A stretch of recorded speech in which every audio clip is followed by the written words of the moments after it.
Can you believe the absolute audacity of NFL coaches when they think fans are too stupid to read between the lines of their carefully crafted PR statements? Because that's exactly what we're witnessing right now with Kyle Shanahan and the San Francisco 49ers handling the Jauan Jennings situation. And frankly, it's insulting to anyone with half a brain who follows this team. The art of corporate doublespeak. Let's break down what's really happening here. Because Shanahan's recent press conference was a masterclass in saying absolutely nothing while pretending to address everything. When asked about reports that wide receiver Jauan Jennings requested a trade or pay raise, Shanahan's response was pure political theater. Jennings never officially requested a trade, although he's dissatisfied with his current contract. Notice the word officially doing all the heavy lifting in that sentence? That's not an accident, folks. That's calculated corporate speak designed to technically tell the truth while completely missing the point. It's like saying your house isn't officially on fire while smoke pours out of every window. Jennings might not have marched into Shanahan's office with a formal trade request typed up in triplicate, but everyone in that building knows exactly what's going on. The reality is simple. Jennings is unhappy with his compensation. And in the NFL, when a player is unhappy with their contract, trade requests aren't far behind. Shanahan knows this. The front office knows this.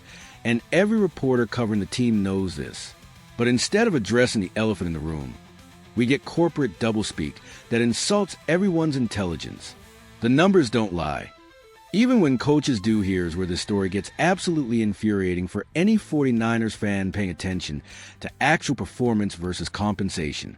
Jauan Jennings, a former 7th-round pick who most people had written off, just delivered the best season of his career on what amounts to bargain basement wages. Let's put this in perspective. Jennings signed a modest 2-year deal worth $11.89 million before the 2024 season.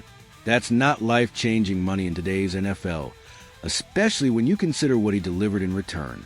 In 15 games, this man put up career-high numbers across the board: 113 targets, 77 receptions, 975 yards, and 6 touchdowns.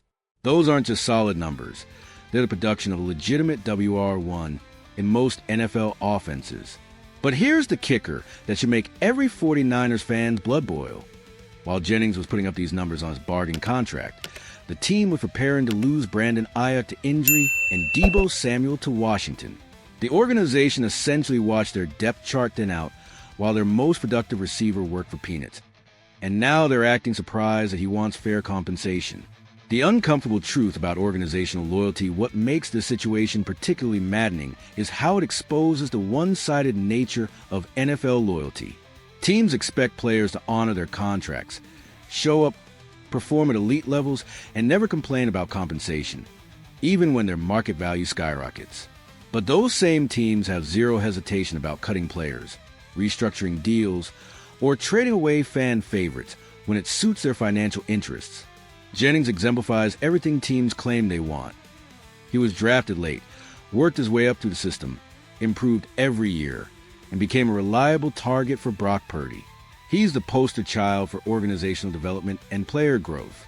Yet when it comes time to reward that loyalty and development with appropriate compensation, suddenly it's all about contract obligations and salary cap management. The hypocrisy is staggering.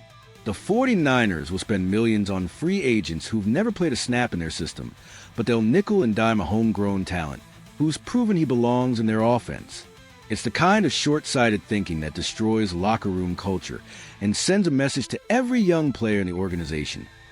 Your performance doesn't matter as much as your draft position. The domino effect nobody's talking about here is what Shanahan and the front office don't want to acknowledge. This situation has implications far beyond Jauan Jennings' bank account. With Aiyuk recovering from an ACL tear and Samuel now wearing burgundy and gold in Washington, Jennings isn't just another receiver anymore. He's the most reliable pass-catching option on the roster. Enter first-round pick Ricky Pearsall, who's supposed to compete for that top receiver role. But here's the uncomfortable reality that nobody wants to discuss. Pearsall is an improving rookie, while Jennings has already demonstrated he can produce at an elite level in the specific offensive system with the specific quarterback. The smart money says Jennings retains his role as the primary target, which makes his contract situation even more problematic. The 49ers are essentially asking their most productive receiver to accept below-market compensation while carrying the heaviest load in the passing game. It's like asking your best employee to work overtime for free while promising that maybe, possibly, if everything goes perfectly, you might consider a raise next year. The false comfort of WR Shanahan and the organization keep pointing to their depth as justification for not addressing Jennings' concerns. They'll tell you about George Kittle's versatility, Christian McCaffrey's receiving ability, and the potential of their rookie class. It's a nice narrative, but it's also complete nonsense when you examine it closely. Yes, Kittle is an elite tight end who can line up anywhere on the field. Yes, McCaffrey can catch passes out of the backfield and create mismatches. But neither of those players can replace what Jennings brings as a traditional outside receiver who can win contested catches and create separation in the intermediate passing game. They're complementary pieces, not replacements. The reality is that if the 49ers lose Jennings, they're not just losing a receiver. They're losing the one player who's proven he can be Brock Purdy's security blanket in critical situations. That's not easily replaceable, regardless of how much organizational depth you think you have. The path forward, incentives or insanity, the most logical solution here is so obvious it hurts to even spell out. Restructure Jennings' contract with performance-based incentives that reflect his actual value to the offense. The 49ers could easily add incentive clauses that reward him for production milestones without significantly impacting their 2025 salary cap situation. But logical solutions require acknowledging that there's actually a problem, and Shanahan's recent comments suggest the organization is still in denial about the severity of the situation. They're treating this like a minor contract dispute when it's actually a fundamental question about how they value homegrown talent versus external acquisitions. The longer this drags on, the more toxic it becomes for everyone involved. Jennings' frustration will only grow. His trade value will fluctuate based on his attitude and performance, and the locker room will start taking sides. It's a completely avoidable disaster, but it requires leadership from the front office that we haven't seen yet. So here's my question for all you 49ers fans out there. How long are you willing to watch this organization treat their most productive players like interchangeable parts while wondering why they can't maintain continuity on offense?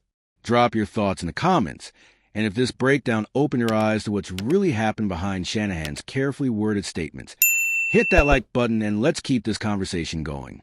Because somebody needs to hold this organization accountable for their decisions, and it might as well be us.